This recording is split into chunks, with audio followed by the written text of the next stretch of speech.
ದೋಸೆ ಅಥವಾ ಇಡ್ಲಿ ಹಿಟ್ಟೇನಾದರೂ ಉಳಿದಿದ್ರೆ ಅದನ್ನು ನೆಕ್ಸ್ಟ್ ಡೇಗೆ ಸ್ವಲ್ಪ ಸ್ನ್ಯಾಕ್ಸ್ ಥರ ಈ ಥರ ಮಾಡಿ ತುಂಬ ಚೆನ್ನಾಗಿರುತ್ತೆ, ತುಂಬ ಟೇಸ್ಟಿಯಾಗಿರುತ್ತೆ. ಇದನ್ನು ನಾನು ಸ್ವಲ್ಪ ಹೊಸ ಟೈಪಲ್ಲಿ ಮಾಡ್ತಾಯಿದ್ದೀನಿ, ಮಕ್ಳಿಗೂ ಇಷ್ಟ ಆಗುತ್ತೆ. ಮೊದಲಿಗೆ ನಾನಿಲ್ಲಿ 1/4 ಕಪ್ಪಷ್ಟು ಕ್ಯಾರೆಟ್ನ ಹಾಕ್ಕೊಳ್ತಾ ಇದ್ದೀನಿ ತುರಿದುಬಿಟ್ಟು. ಹಾಗೆಯೇ 1/4 ಕಪ್ಪಷ್ಟು ಸ್ವಲ್ಪ ಕೊತ್ತಂಬರಿ ಸೊಪ್ಪು ಮತ್ತು 4 ಹಸಿಮೆಣಸಿನ್ಕಾಯಿ, 1/4 ಕಪ್ಪಷ್ಟು ಈರುಳ್ಳಿ,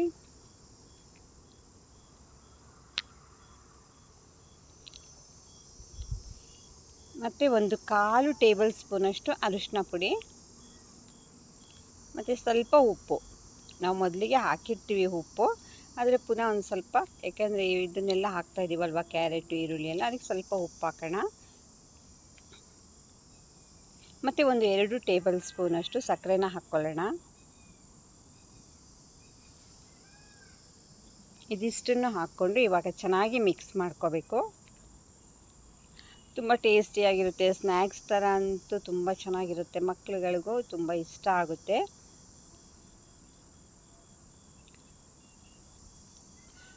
ಕೊನೆ ಪಕ್ಷ ಎಲ್ರಿಗೂ 1-2 ದೋಸೆ ಆಗೋ ಥರ ನಾವು ಈ ಥರ ಹಿಟ್ಟು ಮಿಕ್ಕಿದರೆ ನಾವು ಅದರಲ್ಲಿ ಈ ಟೈಪಲ್ಲಿ ಮಾಡಿದರೆ ತುಂಬ ಚೆನ್ನಾಗಿರುತ್ತೆ. ಒಂದಿನ ಬೆಳಗ್ಗೆ ಬ್ರೇಕ್ಫಾಸ್ಟ್ ಕೂಡ ಮುಗಿಯುತ್ತೆ. ನೋಡಿ, ಇವಾಗ ಹಿಟ್ಟನ್ನೆಲ್ಲ ಚೆನ್ನಾಗಿ ಮಿಕ್ಸ್ ಮಾಡ್ಕೊಳ್ತಾ ಇದ್ದೀನಿ. ಆ ಸಕ್ಕರೆ ಎಲ್ಲ ಸ್ವಲ್ಪ ಕರಗಬೇಕು, ಅಲ್ಲಿವರೆಗೂ ಈ ಥರ ಮಿಕ್ಸ್ ಮಾಡ್ಕೊಳ್ಳೋಣ.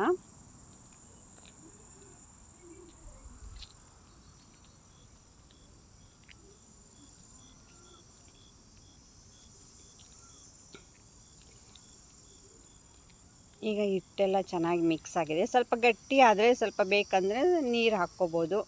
1/4 ಕಪ್ಪಷ್ಟು ನೀರನ್ನು ಆ್ಯಡ್ ಮಾಡಿಕೊಂಡ್ರೆ ಚೆನ್ನಾಗಿರುತ್ತೆ. ಈಗ ಹಿಟ್ಟನ್ನು ನಾನು ಒಂದು ಸೈಡ್ಗೆ ಎತ್ತಿಟ್ಬಿಟ್ಟು ಚಟ್ನಿ ರೆಡಿ ಮಾಡ್ಕೊಳ್ತೀನಿ. ಇಲ್ಲಿ 1/4 ಕಪ್ಪಷ್ಟು ತೆಂಗಿನ ತುರಿನ ಹಾಕ್ಕೊಳ್ತಾ ಇದ್ದೀನಿ. ಇದಕ್ಕೆ 4ರಿಂದ 5 ಹಸಿಮೆಣಸಿನ್ಕಾಯಿ ಮತ್ತು ಒಂದು ಸ್ವಲ್ಪ ಹುಣಸೆ ಹಣ್ಣು ಮತ್ತು ರುಚಿಗೆ ತಕ್ಕಷ್ಟು ಉಪ್ಪು ಮತ್ತು ಸ್ವಲ್ಪ ಕೊತ್ತಂಬರಿ ಸೊಪ್ಪು ಮತ್ತು 1-2 ಎಸಳು ಬೆಳ್ಳುಳ್ಳಿ. ಸ್ವಲ್ಪ ನೀರನ್ನು ಹಾಕ್ಕೊಂಡು ಇವಾಗ ಇದನ್ನು ಮಿಕ್ಸಿ ಮಾಡ್ಕೊಳ್ಳೋಣ. ಚಟ್ನಿನ ಸ್ವಲ್ಪ ತರಿಯಾಗಿ ನಾನಿವಾಗ ಮಿಕ್ಸಿ ಮಾಡ್ಕೊಳ್ತೀನಿ. ಈಗ ಚಟ್ನಿ ರೆಡಿ ಆಯಿತು.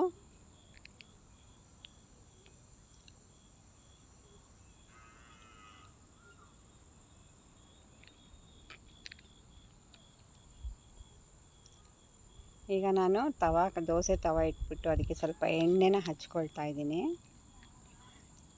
ಈಗ ರೆಡಿ ಮಾಡಿ ಇಟ್ಟಿರುವಂತಹ ಹಿಟ್ಟನ್ನು 1.5 ಸ್ಪೂನಷ್ಟು ಹಿಟ್ಟನ್ನು ಹಾಕ್ಕೊಳ್ಳೋಣ. ಹಾಕ್ಕೊಂಡು ಅದನ್ನು ದೋಸೆ ಥರ ನೋಡಿ ಈ ರೀತಿ ಮಾಡ್ಕೋಬೇಕು.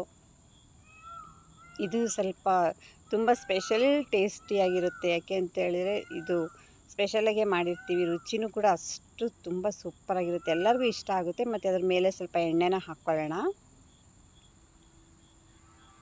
ಬೇಗ ಆಗಿಬಿಡುತ್ತೆ, ತುಂಬ ಶ್ರಮ ಇರೋದಿಲ್ಲ. ಸ್ವಲ್ಪ ತುರಿದ್ಬಿಟ್ಟು ಹಾಕೋದು, ಕ್ಯಾರೆಟ್ ಇರ್ಬೋದು, ಈರುಳ್ಳಿ ಎಲ್ಲ ಕೂಡ ತುಂಬ ಚೆನ್ನಾಗಿರುತ್ತೆ. ಬೆಳಗ್ಗೆ ಬ್ರೇಕ್ಫಾಸ್ಟ್ಗೆ ಸ್ವಲ್ಪ ಇಟ್ಟಿದ್ರೆ ಸಾಕು, ಎಲ್ಲರಿಗೂ ರೆಡಿ ಆಗುತ್ತೆ. ನೋಡಿ, ಇವಾಗ ದೋಸೆ ಚೆನ್ನಾಗಿ ಬೇಯ್ತಾ ಇದೆ. ಮೀಡಿಯಮ್ ಫ್ಲೇಮಲ್ಲಿ ಇದನ್ನು ಈ ಥರ ಬೇಯಿಸ್ಕೊಳ್ಬೇಕು. ಈಗ ಅದನ್ನು ನಾನು ಟರ್ನ್ ಮಾಡಿ ಹಾಕ್ತೀನಿ. 2 ಸೈಡೂ ಕೂಡ ಬೇಯಿಸ್ಕೋಬೇಕು. ಸ್ವಲ್ಪ ಕಲರ್ಫುಲ್ ಆಗಿದ್ದರೆ ಚೆನ್ನಾಗಿ ಎಲ್ಲರಿಗೂ ಇಷ್ಟ ಆಗುತ್ತೆ. ಇದೇ ರೀತಿ ಸುಮಾರು ದೋಸೆಗಳಾಗುತ್ತೆ. ಪ್ರತಿಯೊಬ್ಬರಿಗೂ 2 ಅಂದರೆ 4 ಜನಕ್ಕೆ 8-10 ದೋಸೆ ಅಂತೂ ಖಂಡಿತ ಆಗುತ್ತೆ.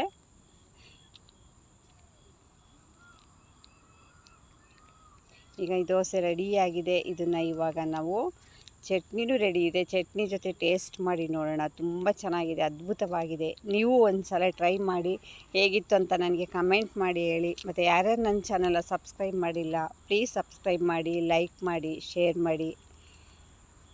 ಮತ್ತು ನನ್ನ ವೀಡಿಯೋನ ಹೀಗೆ ನೋಡ್ತಾ ಇರಿ. ನೋಡಿ, ಇವಾಗ ಎಷ್ಟು ಚೆನ್ನಾಗಿ ಬರುತ್ತೆ ಅಂತೇಳಿದರೆ ತುಂಬ ತಿನ್ನೋಕ್ಕೂ ಕೂಡ ಅಷ್ಟೇ ಮಜಾ ಇರುತ್ತೆ. ನಾವು ಯಾವಾಗಲೂ ಹಿಟ್ಟು ಮಿಕ್ಕಿದರೆ ಈ ಟೈಪಲ್ಲಿ ಮಾಡ್ತೀವಿ, ತುಂಬ ಟೇಸ್ಟಿಯಾಗಿರುತ್ತೆ. ಇವಾಗ ಬ್ರೇಕ್ಫಾಸ್ಟ್ ರೆಡಿ ಇದೆ, ಬ್ರೇಕ್ಫಾಸ್ಟ್ ತಿನ್ನೋಣ. ಓಕೆ ಫ್ರೆಂಡ್ಸ್, ನಾನು ಹೊಸ ವೀಡಿಯೋಸ್ ಜೊತೆ ಸಿಗೋವರೆಗೂ ಕೂಡ ಥ್ಯಾಂಕ್ ಯು, ಬಾಯ್.